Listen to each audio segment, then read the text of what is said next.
US National Security Advisor Jake Sullivan recently termed the killing of pro-Khalistan figure Hardeep Singh Nijjar last year as an assassination. Now, Canada has accused India of killing Nijjar in 2023. NSA Sullivan also referred to an attempted assassination in the United States as well. He was alluding to an attempt to kill Gurpatwant Singh Pannu. The US has said that an Indian official allegedly directed gangster Nick Gupta to carry out the foiled assassination. Now, is this a US strategy to use these cases as a lever to make India comply and do its bidding? Joining me to discuss this are Pramit Pal Chaudhuri, foreign expert at the Eurasia Group, Nirmal Abraham, political analyst and US expert, and in the studio with me is my colleague Aditya Raj Kaul.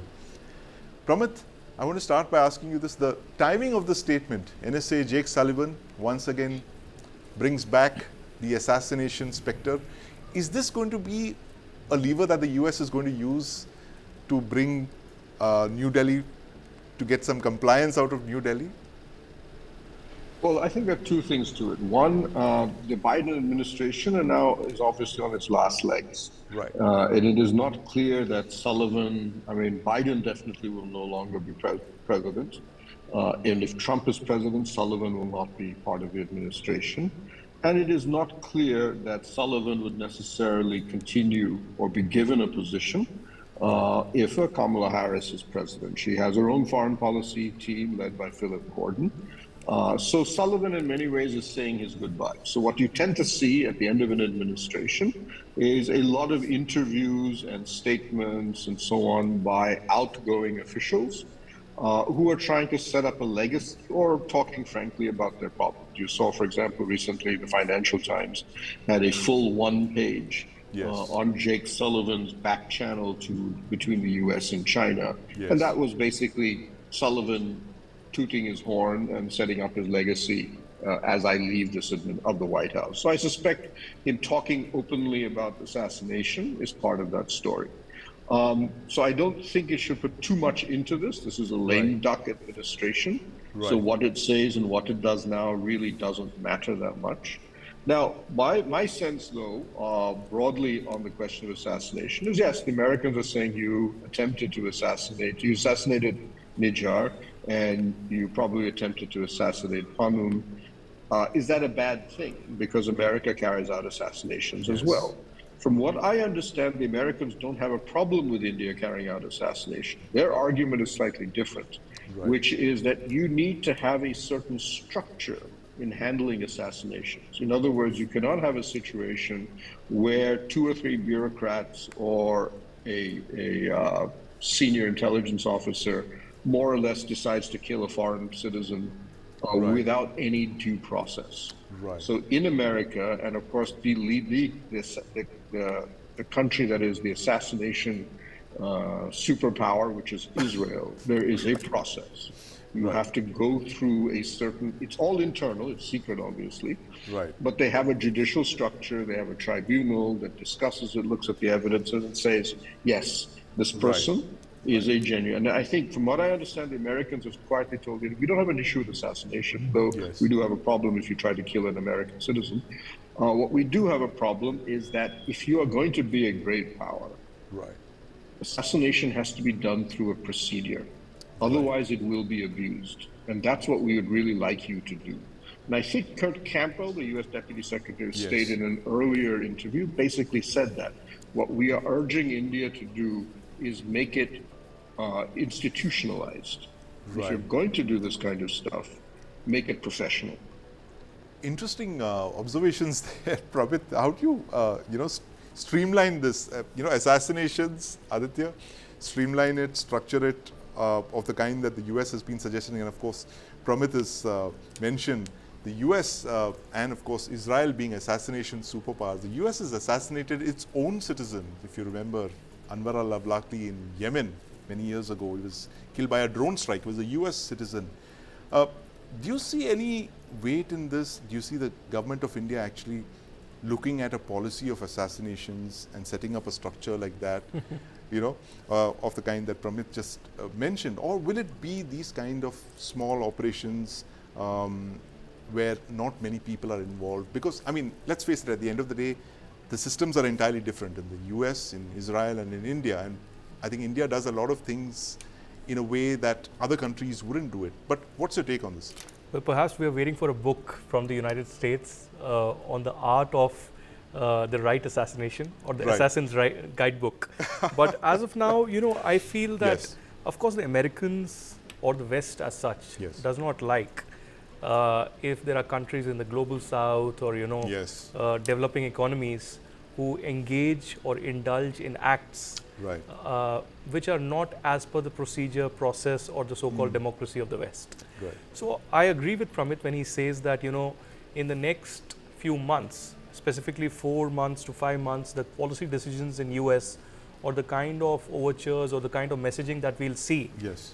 from Washington DC is not as much significant because the atmosphere is of elections. Right. There's more of messaging, signaling, which is done to attract the domestic audience, Yes. or as he said, maintaining a legacy. Yes. So we'll see more frequently, messages or interviews or Right. comments that are certainly not aligned with what we think of ourselves or how we see the India-US dynamics or strategic bilateral partnership. But when it comes to the Khalistani element, or when it comes to the the gangsters or terrorists who are right now mostly in Canada but also in US soil and UK, Yes. there has to be a growing understanding, which I see a lack of it in the Western world, of how these people are detrimental to India's interest, but also to their interest. They cannot, time and again, and they've been doing this for decades together, they cannot arm twist India anymore Yes. in agreeing to certain, perhaps defense ties, perhaps something else, to engage with India in such a manner that they arm twist India into it. There needs to be a growing realization that these elements are at their, on their soil, on their land, on their territories, and this is detrimental to their national security as well, as is visible in Canada. I mean, look at the situation. Of course, there are other reasons, primarily economy, for Justin Trudeau's, bad image currently. But there are 70%, the voting trends right now suggest that 70% of Canadians are against Justin Trudeau. Yes. And one of the issues is, of course, the security element there, the gangland violence that is happening. Absolutely. People feel insecure.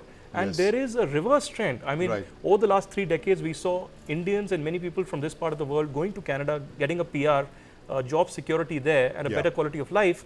Now there are people moving out of Canada because they do not feel secure and they do not see healthcare, public infrastructure, or a long-term future in Canada. There's a reverse migration out of Canada as well. But, Nirmal Abraham, this point that Pramit raised, very important one, the way he says that, this is the Biden administration doing its goodbyes, and it's Jake Sullivan trying to say that, hey, this is what I did for the last 4 years. This is my legacy.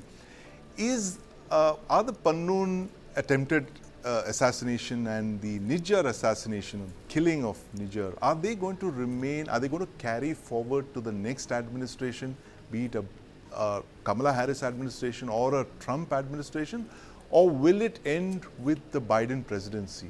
What's your take on this? I see it slightly differently because it's got more to do with the relationship between Canada and the United States than the relationship between India and the United States. So if you look at Canada, and the first question we should all ask is, how did Nijjar get the citizenship? Because he had a large criminal record, number one. Number two, he forged his name in his passport. Number three, he illegally entered Canada, yet he got a citizenship. That's a question we should ask Canada. The thing about the United States and Canada is they've had a long-standing relationship, especially a trading relationship. They're the largest. They have the largest and the most comprehensive trading relationship in the world. Plus, they also are the single largest foreign electricity supply, energy supply to the US. So there are other things at stake as well beyond just security. So maintaining that relationship with Canada is something that US will give priority to. That's one. And two, as far as US's double standard is concerned, we're seeing it everywhere, not just with India. You see it with the Israel-Palestine war and the Russia-Ukraine war, where Ukraine is the victim, Palestine is also the victim. But for some reason, in the Israel-Palestine war, they support the aggressor, and the Russia-Ukraine war, they support the victim. So as far as the US is concerned, double standards is not anything new. As far as terrorism is concerned, specifically on this issue, I think the Nijjar issue, America is bound to do that because they are having close ties with Canada. They would love to maintain that tie. But politically speaking, If you ask me, if Trump comes to power, there could be a slight change of opinion, because if you know, the political alignment of Canada and the US are the same. They're both Right. either center or left-wing parties at the moment. But when Trump comes into power, it could change, because Trump is not a big fan of Trudeau, or does Yes. not align politically with Canada's ruling party at the moment. And the other reason that they have to do it again, from the other angle, if Trudeau is ousted from power, this changes, because the reason why Trudeau is pressing for this is because of Yes. the NDP, National Democratic Party's leader, Talvinder Singh Parmar, who is a Khalistani sympathizer, who Yes. pressurizes Trudeau, because he's the reason why Trudeau is in power. If he withdraws his share of seats, Trudeau is ousted immediately. So he knows that he has to please Khalistani sympathizers, so he has to take that stand. And for that reason, US will also support Canada, is what I think. Right, absolutely. So, Pramit, the Khalistan factor is the elephant in the room, literally, between, in this triangular relationship between India, Canada, and the United States. Give our viewers an idea what it was like in the 80s, because this seems to be like a back to the 80s kind of scenario where you had a certain Khalistani element there that was also fomenting acts of terror on Indian soil, and indeed they carried out the Kanishka attacks. I think a couple of key points to keep in mind. The Khalistani movement doesn't exist in India. Yes. There is almost no support for the Khalistanis, even in Punjab. The Akalis have been the political allies of the BJP. No Khalistani leader could ever win an election even in Punjab. Forget about the rest of India. So this has now become a diaspora movement, Right. and it's three subcastes of the Jats sociologically, and many of those who migrated to flee when the Khalistan movement began to collapse in India, and fled to places like Canada, which is why it has survived in a small group, but has now become integrated, at least especially in Canada, not so much in the UK and Australia, integrated with organized crime. Because what has happened in Canada, as correctly was pointed out earlier, we've seen not just Nijar, but the original organized crime domination of Canada used to be Colombians and Chinese. Yes. And now it is Sikhs, it is the Khalistanis who have taken over. They are the biggest organized crime network in Canada now. And this has become a lethal combination, and then combined with the sort of vote bank politics that Trudeau is playing in Canada. What is good, as has been mentioned, Trudeau is struggling politically, and Canada's economy, bizarrely, given it's such a resource-rich nation, is not doing well. And one of the things I think the Indian government is just sitting there is saying, we'll wait until Trudeau leaves. Right. Because by next year, with the expectation is that Trudeau will no longer be prime minister. He literally scraped through in the last election only because he was able to form an alliance, a coalition government. But he's deeply unpopular, and that the Conservative Party candidates are coming in and making it clear that they will have no brook with Khalistanis and terror. They will also obviously not support somebody trying to kill a Canadian citizen. But what I think is very clear, if you look at what's happening between India and Canada, the governments are signaling to each other. Nijar episode is over on the official level. We are not changing anything on the economic front. If you look, for example, at Canadian pension funds, they're among the largest investors in India. Right. Canada, in many ways, is almost on the same size as the United States in the amount of investment. And when I've talked to Canadian investors, they said we've been struck by that in the height of all of these problems, we would go to the Indian government. The Indian government said, your investments are perfectly safe. We do not have a problem with Canada. We have a problem with Trudeau. Right. Let's make this very clear. There is no fundamental reason why India and Canada should be in. So the assumption is that, therefore, the diaspora elements that are being given a certain free rein by the Trudeau government will effectively be contained over time. And what I have understood is that when the Americans and the Canadians have talked about this, the Americans have gone through it and told them, the Canadians, look, you're our ally and we will support you. But let's understand this. The Indians are absolutely right. 2/3 of the terrorist attacks in Punjab, and they're really minor to be fair, but attacks on police stations and so on, were traced back to Canada. Yes. And you didn't do anything. You were in violation of the FATF rules, you're in violation of what any Western democracy should be doing under your own laws. So India may have gone too far as the US is concerned, Right. but let's understand they have a reason for why they did this. And you guys in Canada need to get your act together, because America cannot tolerate, will be wary about something like that happening even on its own soil. Right. Interesting perspective there. And Aditya, you think that things will change, as Pramit was mentioning, the fact that regime change in Canada, the upcoming change of guard in Washington as well, that could actually change this entire dynamic between India, United States and Canada? Absolutely, no doubts about that. I mean, we traditionally have had good ties with US and Canada. Yeah. There are historic ties, there are people-to-people contacts, there are strategic partnerships, there's trade, one of the most significant.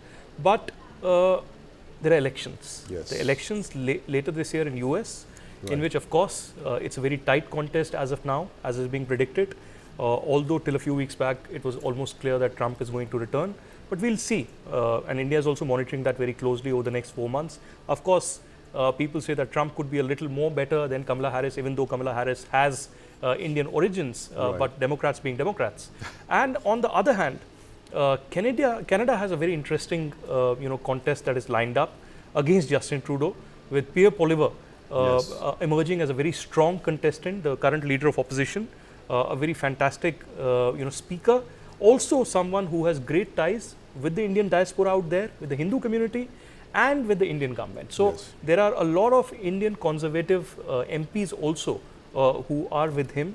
So we'll have to wait and watch how he walks that tightrope when it comes to India, because he's also Yeah. not entirely pro or against Khalistanis. Right. But as of now, of course, India will be monitoring these two elections very closely, both in India and Canada. Right. Of course, India would be monitoring those elections in the United States and Canada very closely, because as our guests have just told us, that the US-Canada doublespeak could well be a result of the politics of the United States and of course of Canada.